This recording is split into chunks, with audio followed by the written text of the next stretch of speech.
ناظرین السلام علیکم، میں ہوں آپ کا میزبان عدنان حیدر۔ پاکستان کی سیاسی تاریخ بڑی دلچسپ ہے، اور جب بھی پاکستان کی سیاسی تاریخ لکھی گئی یا لکھی جا رہی ہے یا لکھی جائے گی تو کئی دلچسپ واقعات اور دلچسپ چیزیں جو ہیں وہ پاکستانی سیاسی تاریخ کا حصہ ہوں گی۔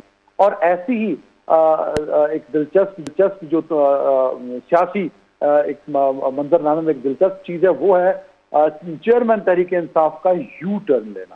وہ اس قدر ماہر ہے اپنے یو ٹرن لینے میں، اور اس سے زیادہ ماہر وہ یو ٹرن لینے کے بعد جو ان کا اعتماد ہے، جو ان کا کانفیڈنس ہے، وہ بڑا شاندار ہوتا ہے۔ پاکستان میں جب سے انہیں وزارت عظمیٰ کے عہدے سے ہٹایا گیا ووٹ آف نو کانفیڈنس سے، تب سے انہوں نے کئی بیانیے بنانے کی کوشش کی، اور اس کے بعد انہوں نے ایک لانگ مارچ کی قیادت کی جس کا رخ اسلام آباد کی طرف تھا۔ جب وہ اسلام آباد آ رہے تھے تو رستے میں ان پر ایک افسوسناک، ہم اس سے بالکل اس کی مذمت کرتے ہیں کہ ان پر ایک اٹیک ہوا، جس کے بعد انہوں نے بغیر کسی انفارمیشن کے، بغیر کسی اطلاع کے بڑے زور و شور سے الزام لگا دیا کہ جو وہ حملہ ہے وہ ڈی جی سی آرمی کے senior officer general Faisal Naseer کا نام لے لیا، اور کہا کہ میرے پاس ثبوت ہیں کہ جنرل فیصل نصیر نے، وزیر داخلہ رانا ثناء اللہ نے اور وزیر اعظم پاکستان شہباز شریف صاحب نے مل کر یہ حملہ کرایا ہے۔ اچھا، شہباز شریف صاحب کا اور رانا ثناء اللہ کا نام تو صرف سپورٹنگ کریکٹر کے طور پہ لیتے تھے، جنرل فیصل نصیر کا نام تو وہ بڑے کانفیڈنس سے لیا کرتے تھے کہ جی جنرل فیصل نصیر نے جو یہ حملہ جو ہے مجھ پہ پلان کرایا ہے، وہ مجھے مارنا چاہتے ہیں، قتل کرنا چاہتے ہیں۔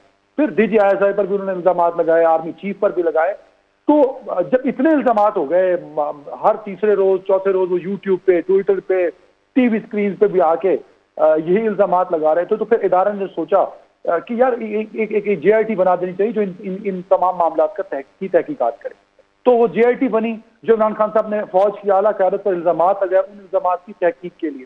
تو بڑا یہ بھی ایک بڑا مارکا ہے، خان صاحب نے اس تحقیقات کا حصہ بنے اور جے آئی ٹی کو انہوں نے جواب دیا۔ دلچسپ بات کیا ہے ناظرین، جے آئی ٹی کے لوگ پہنچے چیئرمین تحریک انصاف کے پاس بیان لینے کے لیے۔ چیئرمین تحریک انصاف نے کمال کا یو ٹرن لیتے ہوئے کہا کہ ان کے پاس ثبوت نہیں ہے کہ جو انہوں نے الزام لگایا جنرل فیصل نصیر پہ، D G I S I پہ، آرمی چیف پہ، اور خاص طور پہ ڈی جی سی کا جب نام لیا گیا تو انہوں نے کہا جی میرے پاس ثبوت نہیں ہے۔ تو پھر تو انہوں نے پوچھا کہ آپ نے بھائی ثبوت نہیں تو الزام کیوں لگا رہے تھے؟ آپ تو بڑے کانفیڈنٹ تھے، آپ تو مجموع میں کہتے تھے، ٹی وی انٹرویوز میں کہتے تھے، ٹویٹر اسپیس پہ، یوٹیوب پہ۔ تو انہوں نے کہا بڑی دلچسپ جواب دیا، کہا جی میں تو کسی نے مجھے بتایا تھا۔ تو یہ کس طرح کے عمران خان صاحب مطلب لیڈر ہیں کہ انہوں نے سنی سنائی پہ اتنا بڑا الزام لگا دیا، اور اس الزام کا نتیجہ یہ نکلا کہ جب عمران خان صاحب کو گرفتار کیا گیا تو ان کے سپورٹرز نے، جن کے دماغوں میں یہ خان صاحب 13 مہینے یہ بات بتاتے رہے کہ فوج جو ہے وہ دشمن ہے، فوج جو ہے میری مخالف ہے، پھر جب آف کورس ان کے معاملات سیٹل نہیں ہوئے تو پھر 6 مہینے وہ یہ بتاتے رہے کہ مجھ پہ جو حملہ ہوا ہے وہ ایک سٹنگ میجر جنرل نے کرایا ہے۔ تو وہ ریئیکشن جو ہے وہ پھر نظر آیا 9 مئی کو۔ پھر جے آئی ٹی نے وہ ویڈیوز عمران خان صاحب کے سامنے رکھی جس میں وہ میجر جنرل صاحب کا نام لے رہے ہیں جن کے بارے میں وہ کہتے ہیں، فیصل نصیر صاحب کے بارے میں، کہ انہوں نے مجھ پہ حملہ کرایا، میرے پاس ثبوت ہے، یہ بھی خان صاحب ویڈیو میں کہہ رہے ہیں۔